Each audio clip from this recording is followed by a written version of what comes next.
နောင်တတွေနဲ့ထွက်သက်မှာ one nation တွေနဲ့အဆုံးသတ်သွားဖို့ဘုရားခင်တင်အလိုရှိတယ်ဘုရားလုံးဝမဟုတ်ဘူးကျွန်တော်အခုပြောနေတဲ့ဟာတွေအားလုံးကတင့်အားဖြင့်ဘုရားခင်ဘုန်းတော်ထင်ရှားဖို့ပြောနေတာအာမင်ဒါဒီနေ့ပြောပြချင်တဲ့အရာစိုးစံနေဆိုတဲ့အရာတာ၍ much more မကျန် they wish receive abundance of grace come on man abundance of grace and of the gifts of righteousness shall reign in life by one Jesus Christ ဒါကျွန်တော်ပြောတဲ့ယေရှုရတဲ့အသက်တာဆိုတာကလုံးဝဟာလား ordinary မဟုတ်ဘူးကွာ extraordinary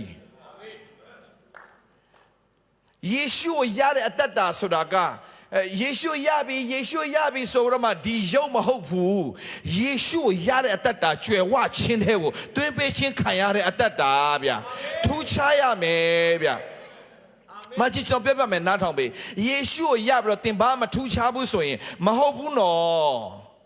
ယေရှုရပြီးတော့မထူးခြားဟုတ်ကုန်မဟုတ်တာဒီယေရှုရတဲ့အသက်တာကြီးရှယ်ကြီးဗျာဒါကြောင့်ဘုရားခင်အကြံစီဒါပေမဲ့ယေရှုရပြီးတော့မှဘာလို့မထူးခြားလဲဆိုတော့သင်တမန်တရားကိုမသိလို့လေ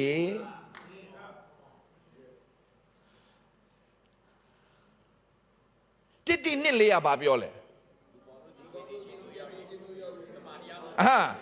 နင်းနဲ့လို့ပါအောင်ဒီရှေ့တွေပဲရအနောက်ကမရမှာဆိုလို့တိနှစ်လေးဖခင်ရဲ့အကြံစီလူပေါင်းကယ်တင်ရှင်တို့ရောက်ရွေးနေမပြီးဘူးတမန်တရားသိရအာမင်ဆိုတင်ရဲ့ကယ်တင်ရှင်ရတယ်ပြောတမန်တရားတင်မသိဘာဖြစ်မလဲသိလားဒါကြောင့်ကယ်တင်ရှင်ရတဲ့လူတယောက်ကဖခင်เจ้าကိုလာမယ်ဒါပေမဲ့ဒီဖခင်เจ้าကလည်းပဲဘာသာရေးဖခင်เจ้าပဲဖြစ်ပြီးတော့တမန်တရားကိုမတင်ပေးတဲ့ဖခင်เจ้าဆိုအလကားပဲခင်ဗျာဒါဆိုခင်ဗျာတင်းအောင်ဆရာခင်ဗျာမေးတမန်တရားဘာလဲလို့မေးကြည့်တမန်တရားဆိုယေရှုပဲယေရှုဦးစားပေးတဲ့အသင်းတော်မဟုတ်ဘူးယေရှုချီးမြှောက်တဲ့အသင်းတော်မဟုတ်ယေရှုရဲ့လှုပ်ဆောင်ခြင်းကိုဥတည်တဲ့အသင်းတော်မဟုတ်ဘူးဆိုရင်တော့ come on man don't waste your time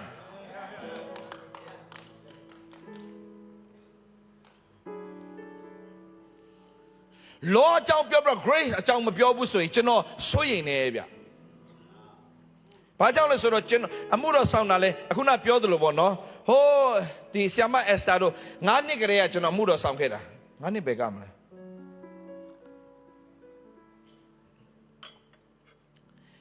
ကျွန်တော်ဖျားခင်ငယ်လေးနဲ့ကျွန်တော်ရွေးကောက်တာဗျကျွန်တော်ကို1995မှာတရားဟောတယ်လို့ထင်တာဒါပေမဲ့ဟိုအစိုးရနီးတာလေသူပြောမှာဆရာကအောက်ကမှာလာတရားဟောတာ1994ခုနှစ်အင်ကြီးအနီလေးနဲ့လေတဲ့အဲ့တော့ဒီလောက်ပြန်စကြည့်ဗျာဒီတဲ့အသားမဲပြီးတော့အင်ကြီးအနီနဲ့ဆိုတော့ကျွန်တော်မစင်စားရဲဘူးကွာဘာရောက်လဲမသိပါဘူးအဲ့တော့လည်းတို့လည်းဘာမှမရှိမဲ့နဲ့လေသူများပေးတဲ့အင်ကြီးတွေရှောက်ဝဲပြီးမှုတော့ဆောင်းနေဆိုတော့သူကပြောလိုက်တယ်ဆရာအင်ကြီးအနီနဲ့ဟုတ်တယ်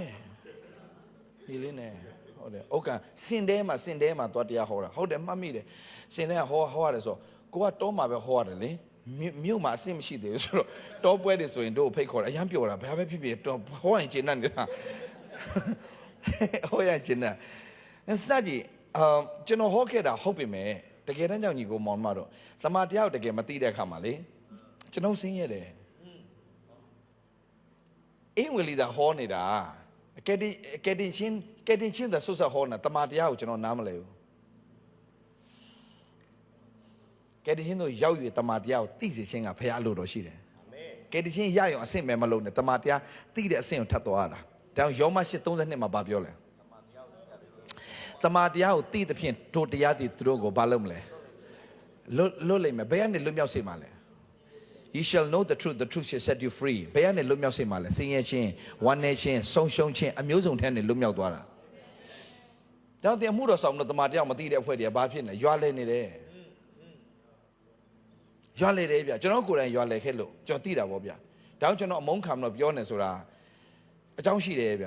အကြောင်းရှိတယ်ကျွန်တော်တို့လည်းရေးလဲဟောခဲ့တာခင်ဗျစဉ်းစားကြည့်ဗျာ1994တဲ့ဟောတယ်ဆိုတော့ဗျာစဉ်းစားကြည့်ဒါပေမဲ့တကယ်တမ်းကျတော့ revelation မရဘဲနဲ့ကျွန်တော်တို့ကဖျားကိုချစ်တဲ့စိတ်တစ်ခုနဲ့ပဲချစ်တော့ချစ်တယ်ဒါပေမဲ့ဘာဖြစ်လဲဆိုတော့ချစ်တယ်တစ်ဖက်သက်ကြီးအချစ်နဲ့သွားပြီးတော့မှ तू ဘယ်လောက်ချစ်လဲဆိုတော့ကိုနားမလဲပဲနဲ့ဟောနေတယ်ပြောနေတယ်အချိန်တွေအများကြီးရှိတယ်ဖျားခင်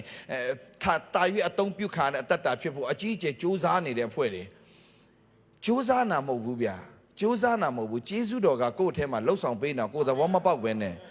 ကိုကဟုတ်လာပြီထင်လို့သွားနေတာဗျာ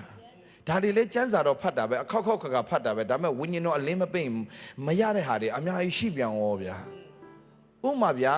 တစ်ကောခန်းကြီး15အငယ်30ကိုကြည့်အောင်ဒါတောင်ဒီညီကိုမောင်မတွေတင်းတို့အရန်ကောင်းကြီးရှိတယ်လို့ကျွန်တော်တို့ပြောပြချင်တယ်ဗျာတင်းတို့အရန်ကောင်းကြီးရှိတယ်တင်းတို့အရန်ကောင်းကြီးရှိတယ်